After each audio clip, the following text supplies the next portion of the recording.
I had no idea that was the case when I first started my career, and I got into an industry where literally no one else was like me, and I couldn't understand why I was having trouble communicating because that was not the case, in college. And simply having the vocabulary and realizing, like, okay, well, if I'm the pioneer and on the other side it's the guardian, I can bridge that gap through communication, through awareness, through understanding.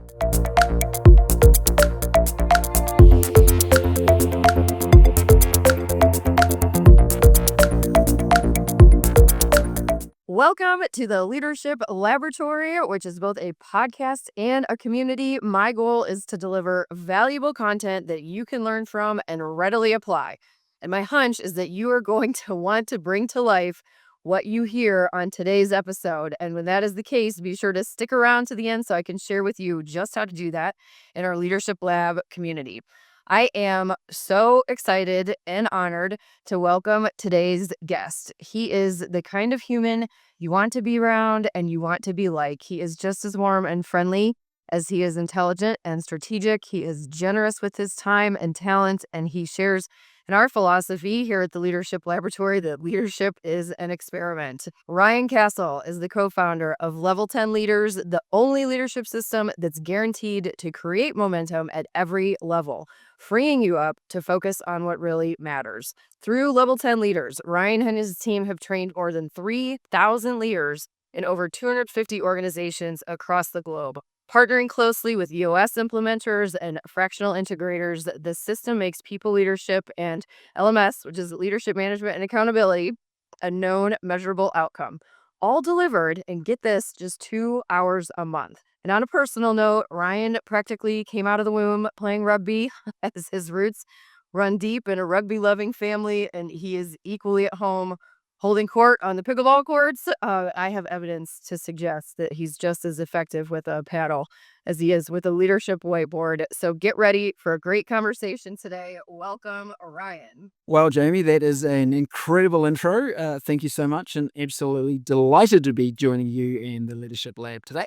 It's so great to have you here, and I've been so excited about this conversation. I know you are a thought leader, very experienced when it comes to not just leadership, but leadership mindset, which is foundational to the actions that follow. And do you have a couple of examples that you could start us off with of when leadership mindset made a particularly good difference? I sure do. Let's start off with when you call someone really experienced. Does that just mean that they're old now? Is that what you mean? Absolutely not. If you say your experience with TikTok, I feel like that would be an oxymoron for the for that definition. Indeed. I started my entrepreneurship journey in my early 20s and have owned my own businesses ever since then. And I kind of always used to be the young guy in the room. And now I look around the room and I'm definitely not the young guy anymore. But hey, we've got some battle scars and definitely some experiences to share with your audience today. Jamie, you asked, like, have I got a couple of experience shares that are relevant? Look, a couple immediately come to mind. One, we started working with an organization and we trained groups of leaders at a time in an organization. And not uncommon, there was one individual. He was the grumpy guy.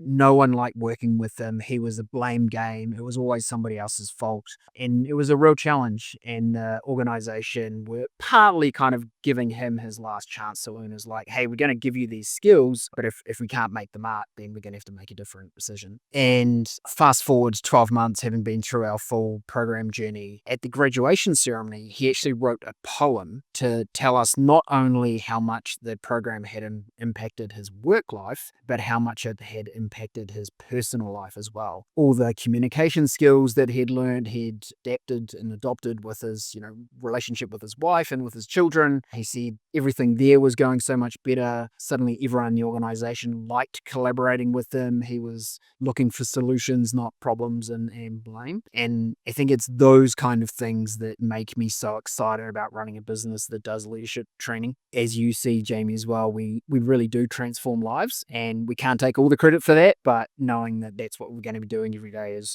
pretty cool. That's so meaningful. I mean, you not just helped to change his life, but his family, his coworkers. I mean, talk about a turnaround story. And speaking to the holistic nature of leadership, also, you can only be the best leader you can be at work if you've got things happening right at home as well. And how wonderful that you were able to tap into all of that for him. Gets better from his wife. We haven't, but maybe she had input into the poem as well. So we'll take the credits that way. Look, our number one value at Level 10 Leaders is health, family, work in that order, and exactly what you just spoke to, Jamie. If you're turning up to your work environment and your health, whether it be physical or mental, is poor, or your relationships, whether they be immediate family or extended community relationships, if they are poor, you are never going to be able to turn up in the best frame of mind to be a great leader. So that's what we talk to our own team about all the time: health, family, work in that order.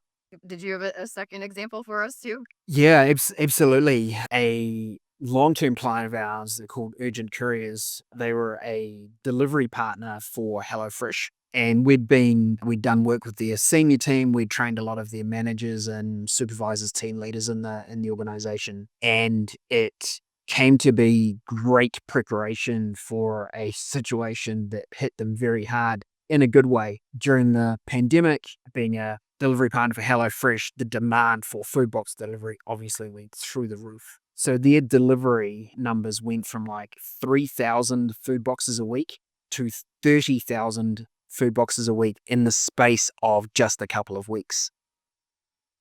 Next, their orders. Wow. And, I'd love to almost challenge your listeners to say, what would your organization look like if you got 10 times the demand and had to deliver it in 2 weeks' time? Pretty scary for most of us as organizations. And really, Urgent referred to the fact that the skill training and development that had been done with their leadership team right across the whole organization really prepared them for that kind of wild change in demand, and they were able to adapt to this situation. They were obviously finding solutions on the fly, but people were in the right mindset to do it, and also had some of the right leadership and management skills to be able to go and execute it. So I think that's also a really nice example. Be able to go, sometimes it's not just about getting 5% better in your organization. Sometimes something happens that's around the corner. And I guess it's that old adage of what's luck? It's when opportunity meets preparation. I love that definition. And, you might say that, hey, for Urgent, they were very lucky to get that, sudden increase in demand, but there's no way they would have been able to execute on the delivery of that, literally, if they hadn't prepared their team to be able to, be ready for that kind of situation. Absolutely. And then hopefully that team got some really nice bonuses that year because they had the proper infrastructure, not just operationally, but mentally through leadership mindset in place. Yeah, I think it was a pretty crazy time for the world, but they were in a better place to deal with it than most organizations are. Absolutely. Right. I love how just the energy and the passion emanates from you when you talk about leadership. It seems like something that is so a part of your DNA. When did you first know that you were passionate about leadership? Yeah, I'm not sure I would have used passionate at the time, but when I reflect on, did I naturally step into kind of leadership roles? I remember that right from primary school, or elementary school as we refer to it here. And for the listeners that are trying to figure out the accent, originally from New Zealand and have been living in the US for a couple of years. So look, I was that kid in the school ground that was organizing the sport at lunchtime, getting teams organized and kind of laying out the rules and what we're going to do and get on with it. And that wasn't something at the time that I was going, oh, I really want to be a leader, so I'm going to like step up and try and do this. That was just kind of, I guess, my personality at the time. I come from a household of strong leaders. My father captained the New Zealand Rugby League team. My mum has been to, 4 Commonwealth Games and World Championships as a Olympic bowler. My sister is the CEO of Sport New Zealand. So it was either lead or get left behind, I think, in our family. And I've always enjoyed being at the front and encouraging others to come with me. Excellent. And come with you, they have. The Breakthrough Co. I've had such a wonderful time perusing around your website. There's a lot of great resources. We will put the link in the show notes. And there's a free class that's on your website, and it talks about the difference between management mindset and leadership mindset. And I was wondering, Ryan, if you would like to play a little game here with us in a rugby sort of spirit, I will say, of the comparison between management mindset versus leadership mindset. I work with a lot of leaders who are working on a promotion, who have been recently promoted. One of the first things that you need to do is mentally promote yourself. When the title changes, let go of some old ways of thinking, introduce new ways of thinking. And so I think it's important to really delineate what the before and after is. So can I throw a few things at you and have you comment on it? Let's hit it. All right, let's hit it. And like I said, this course is available on Ryan's website, on the Breakthrough Codes website. So we'll get that for you in the show notes. Okay, so number one here, a manager would say, I manage individuals. Whereas leadership language, a leader would say, I run teams and organizations. What's the difference between those two? Like, what do you hear in the difference between those? The first thing is a definition that I heard a long time ago, which I still refer to and quite like, which is leadership is doing the right thing and management is doing things right. So if you, in the context of the question you ask, a manager is really about getting the plan that has been established by the leadership group executed, I think is really, really key. So in an organization context, you can have a very, very poor plan and have it executed very, very well. And in that situation, we'd say leadership haven't lived up to their requirement and management have done a great job because they executed the plan that they were given. Vice versa. And this is the one I think we see probably more often is there's a great plan in place, really good strategy, but the ability to execute it in the organization is very poor, often because the organization lacks the kind of like management capability to deliver on it. Yeah, the plan will only ever be, the strategy will only ever be as good as the people in place to execute on it. Okay.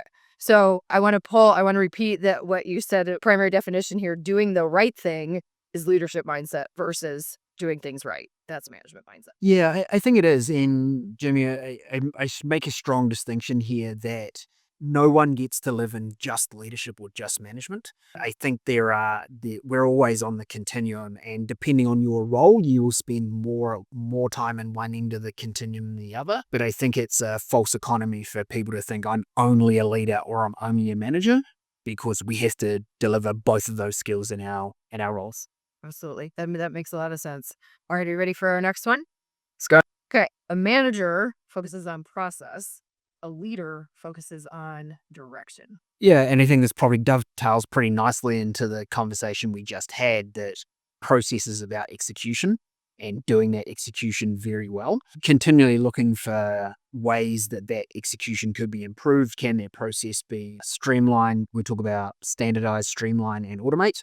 So that's very much what a manager should be thinking, not just have I done step 1, 2, and 3 of the process, but hey, could we skip step 2 if we did something different? Could we put some automation in there? Could we make it better somehow? And then again, that leader, the direction piece is going, where are we headed? If I was to bring it back to our urgent couriers example, the leaders in that organization had to make a decision about whether they were even willing to take on the increased demand, because they had to go, like, we have severe potential risk here.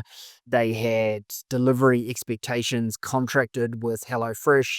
There was severe financial penalties if they couldn't execute on that at that level.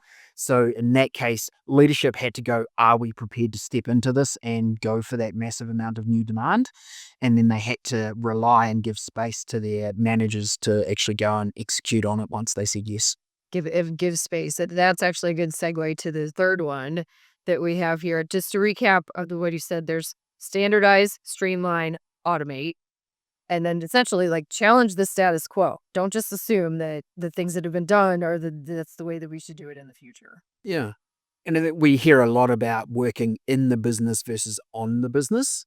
And we would, of course, expect that leaders would be spending more time working on than in. But in our training with managers, we say you have to carve out time to work on your aspect of the business. And that's where they would be taking the time to go, I feel like that process we've been doing has some opportunity for improvement. I'm going to spend 2 hours on Friday, and all I'm going to do is figure out how we can improve that process. So they have to do on work as well. On work as well. So if I'm hearing you properly, all time cannot be spent in meetings.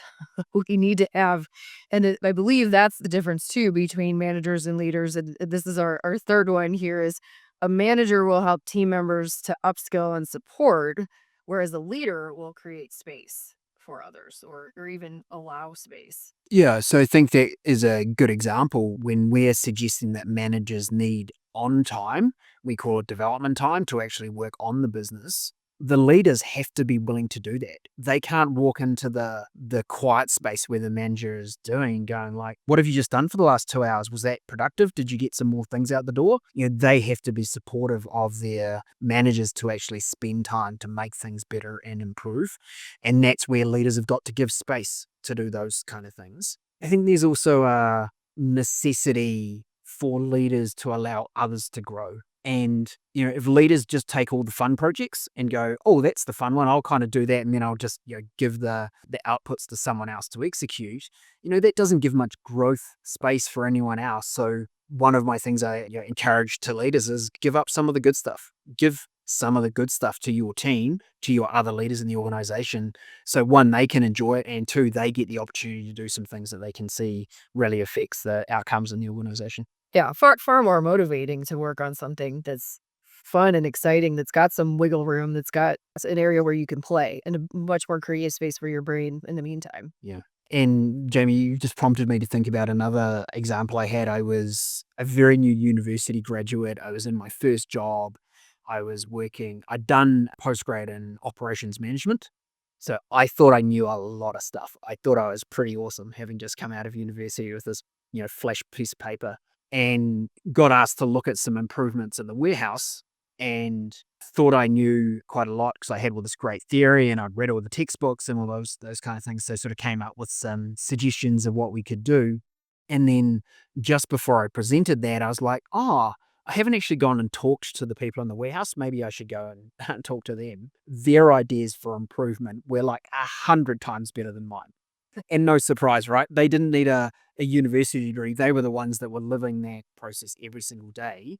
But no one ever asked them how could we improve that? So again, the giving space is not just leaders to managers, it's managers to team leaders and supervisors and those people to frontline team members. Because the people that are living the process every day, you can guarantee they'll have some really great ideas on how to make it better. You just need to ask. 100%. I love the mindset of enrolling others in the solution, right? Especially the ones who are not just close to the problem, but the ones who are involved in it every day. I know when I worked in the automotive refinish industry, I worked with collision centers and we helped improve their operations. And one of the very first things we did was we took the people in the front office and we took them in the back of the shop, right, where the actual fixing and painting was happening. And then we took the guys in the back of the shop and brought them to the front office. And some of them had literally been working together for decades and never seen what the other one did. And wow, did it change things when that awareness and the empathy even increased as well. Well, thank you for playing our mindset shift game there. And building on that, you and I focus a lot on the importance of self-awareness. And research shows us that 85% of people think they're self-aware, but only 15% really are. Can you speak to the importance of self-awareness or even something somebody could do to help increase theirs?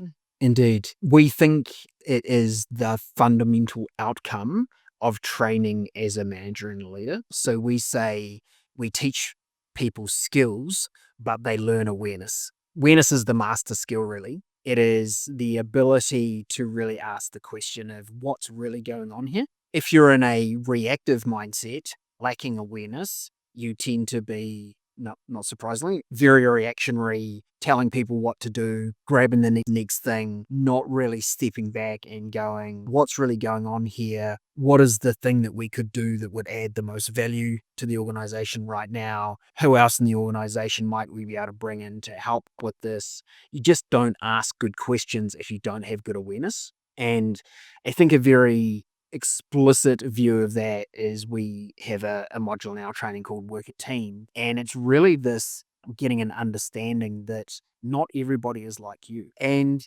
this is a crazy mindset shift for a lot of our program participants. And it's not unsurprising because if I like things in bullet point form, I kind of assume everyone else likes bullet point form. If I like drawing pictures on the whiteboard to help me explain things, I kind of can easily default to the understanding that's probably how other people process information as well. So we use business chemistry of teams framework, and very quickly for your listeners, it essentially highlights 4 styles: pioneers, drivers, integrators, and guardians. And we like it because it's a simple framework. People can self-identify pretty quickly. And if I was to quickly talk through those, Jamie, pioneers tend to be. Visual actually here, Ryan. Hold Oh, on. great. You've got it.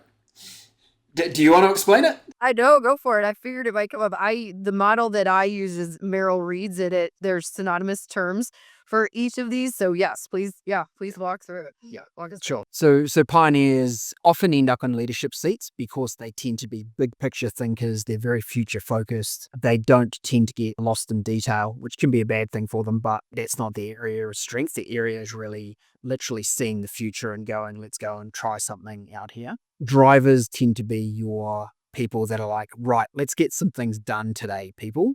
So they might typically have like operations, COO kind of type role. They tend to fit pretty well in that driver seat. Guardians is your next one. They are the people that are great at detail. You can give them the 400-point process and they will follow every single point and nail it every single time. And then our final style is the integrators, which are your people. They're the ones that just always seem to know what's really going on in the organization. They may not work in the same team or the same department, but they just seem to have their ear to the ground. They're the people that others come to talk to and confide in. They have the culture of the organization down to the individual heartbeat. They know exactly where things are at and what's going on. And the whole point is that you need every one of those styles in an organization to make it work. The extreme example being, if you just have pioneers, you have a bunch of people sitting around the table coming up with great ideas every day and they never get executed because they don't have any drivers or guardians to kind of implement them, get them done, as an example. From a awareness perspective, which we were talking about, if you understand the other styles of the people you have in the room with you, you can adapt your communication style and they walk out of that meeting, whether it be a one-on-one or a group meeting, they walk out feeling heard, understood. I can totally take on board that information. That's great. Whereas if you talk to your whole audience like they're pioneers, you will lose your other styles in the first few minutes of your meeting. So again, awareness, adapting style of communication to your audience is such a powerful leadership tool. 100%. I think even with these tools, just the awareness to your point that like not everybody is like us. I had no idea that was the case when I first started my career, and I got into an industry where literally no one else was like me, and I couldn't understand why I was having trouble communicating because that was not the case, in college. And simply having the vocabulary and realizing like, okay, well, if I'm the pioneer and on the other side it's the guardian, I can bridge that gap through communication, through awareness, through understanding. And what I also like about having the vocabulary and the labels, like when you take people through the training and they understand, the definitions and what they are, if you're stuck in a conversation with somebody who has a style that's different than yours, where that's your greatest opportunity to come up with a bigger, bolder solution, right? But if you're stuck, instead of saying to the person, "Hey, don't be like you could say, "Hey, I know driver is your primary here. But if you had on your integrator hat, what would this look like?" So instead of saying, "Hey, don't be you, change being you," just helping invite in that other mindset. I found that to be incredibly effective in bridging some communication gaps and alleviating frustration. I think it's a great insight. And Jamie, which of the 4 styles do you identify with? I have asked myself this question recently because as a coach, I'm so trained to meet people where they are, that I do it so quickly. But as a business owner, I mean, definitely driver. You don't get things across the goal line without driver. And then I have people on my team though to be the guardian side. I also, pioneer is another space that I it was kind of like my driver and my pioneer play together pretty well. And then on the connection piece. integrator. And that tends to be the scenario when people profile. They're very strong in one style, and then they seem to have a secondary on the shoulder of one of those. So if you're a driver, you either tend to also be some strong pioneer or you're strong guardian.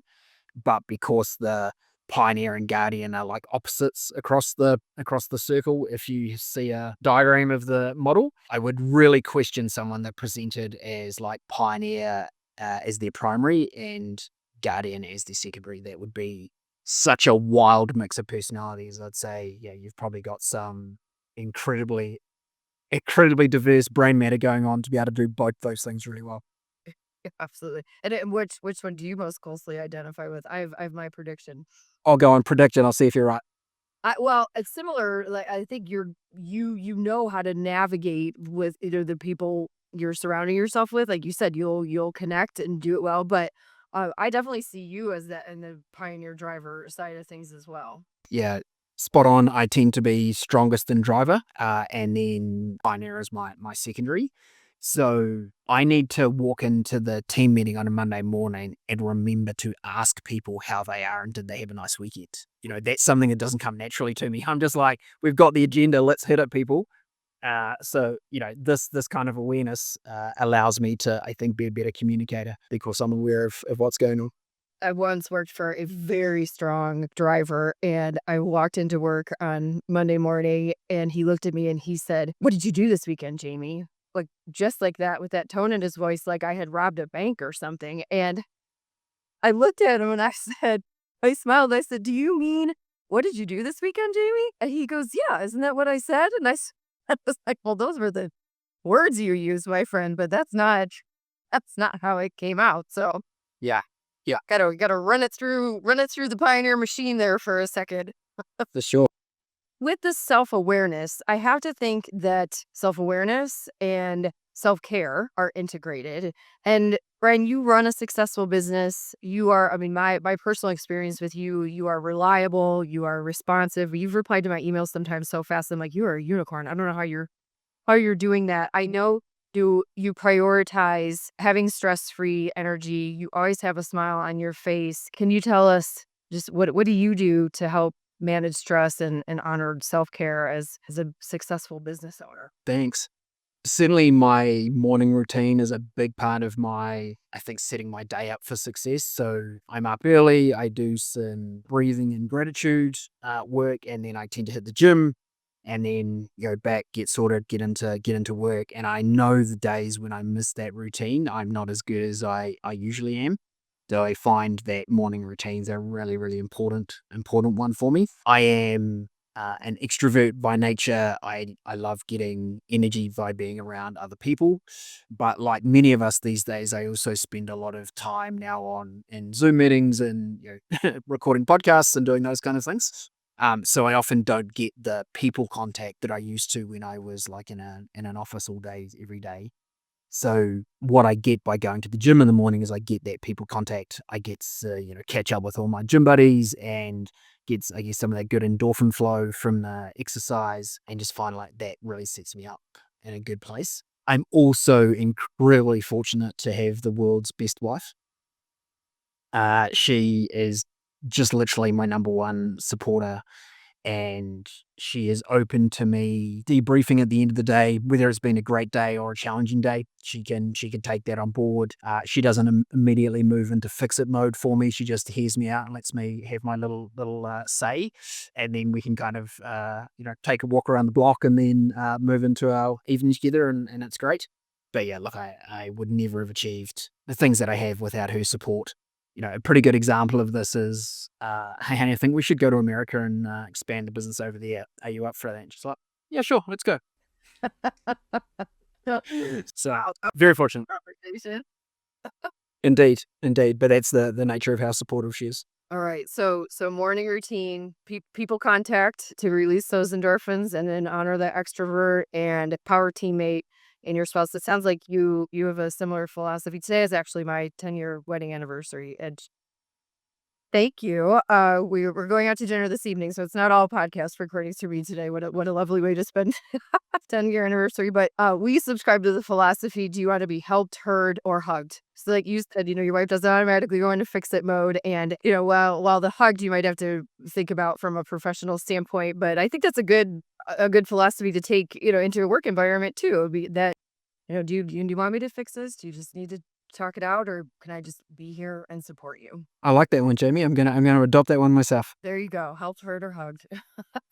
Well, couple more questions here, Ryan, before we close out. When you're interviewing somebody, or I suppose coaching your clients on interviewing, and they're looking for a very solid, strong leader, what are the things that you might hear that type of candidate saying that demonstrates leadership as opposed to, like we were saying, the management or even a more junior style? Again, I think it would be important to understand the role you are recruiting for. As I kind of said earlier, I don't think there's any one role that is 100% leadership or 100% management.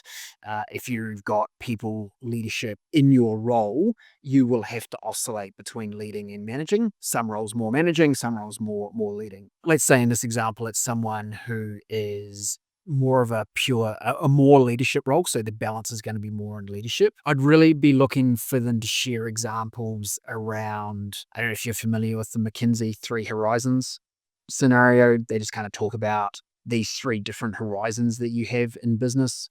Horizon 1 is about fixing the core.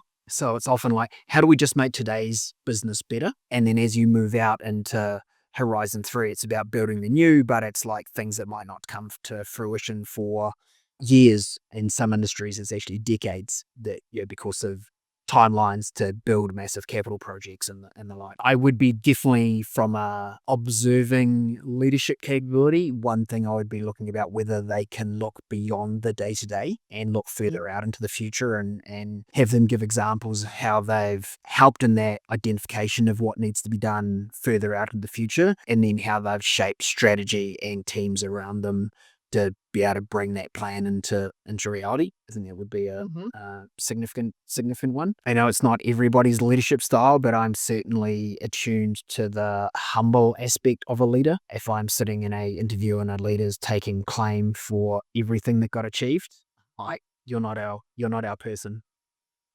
Actually, I read an article about a healthcare company that were recruiting their next CEO, and they sent a driver to go and pick up the candidate. 2 candidates, sent the driver to pick each one up from the hotel to come in for the interview with the board. And after they'd done the interviews with the CEO candidates, they actually then got the driver that had picked up each of the candidates to come and meet with the board and say what their interaction was like with the CEO that was being interviewed. And one had treated the driver very much like hired help, no engagement, no, very little respect really was a reflection. The other one had engaged with them as a person and asked them about their day and kind of what was going on. No surprise which which CEO the organization chose, right? So I think that reflects really well that as a leader, you are a leader of people, and treating people with kindness and fairness is a really important aspect of being a leader. Does that mean to say you don't have difficult conversations, that you don't call things out when they're not going right? Of course not. But I think if you arrive at leadership treating people as humans in the first instance and as real people with real lives, that is a really great basis to be a good leader. Now, that story gave me goosebumps, and I can also see that even if you just take somebody to coffee, how do they treat the person working behind the Starbucks counter or to lunch, and also from the standpoint of if you're the one interviewing, right? The interview starts long before the actual the timer on the meeting itself. So things to consider throughout the whole experience of how you're presenting yourself. And if it feels genuine, then it's probably a good fit. And if it doesn't, then it's not going to be the best fit for you anyhow. So Yeah. interesting. Yeesh. Well, as I mentioned before, you and I share the philosophy that leadership is an experiment. There's no destination, there's no mastery achieved. But if you could give our listeners today a tactical step to take to step into their leadership style, to exercise, or maybe based on something we said, what would you suggest that step is? I think the first thing to recognize is that leadership and management skills, they can be learned. I think we in society tend to have this preconception that great leaders are born. There is an immense amount of research that says there is no one leadership style that is more effective than others. We have seen over time organizations that have been wildly successful in every metric, right from their financial to their environmental to their culture scores, all these kind of things.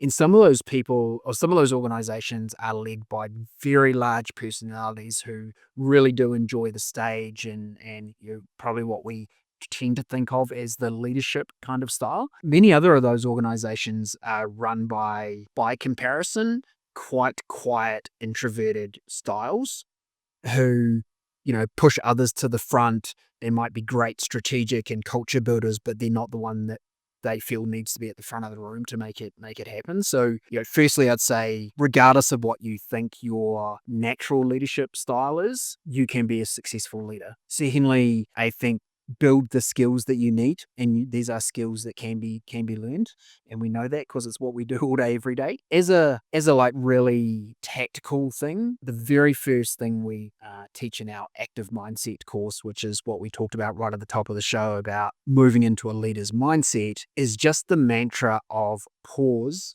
observe, and choose. So pause, observe, choose. And that's really in that zone of before I make my next decision, before I respond to whatever's been said, before I respond to that email that just arrived in my inbox, just pause, observe, and the observe might be also around how does that make you feel? It might be around how important is this thing really? I like the give something the 5-year test. If you've got something that's really got your emotions firing, go, how important is this going to be to me in 5 years' time? I haven't really had anything in my life that's really in that moment been something and I'm like, you know what, this is going to be really important in 5 years' time. So observe how you're feeling, observe about the bigger picture, the awareness of what's going on, and then make a choice. Because I think that is also a key point of leadership and management is making a choice. And sometimes the choice is not to make a decision in the moment, and that's okay, but that is also making a choice. I think what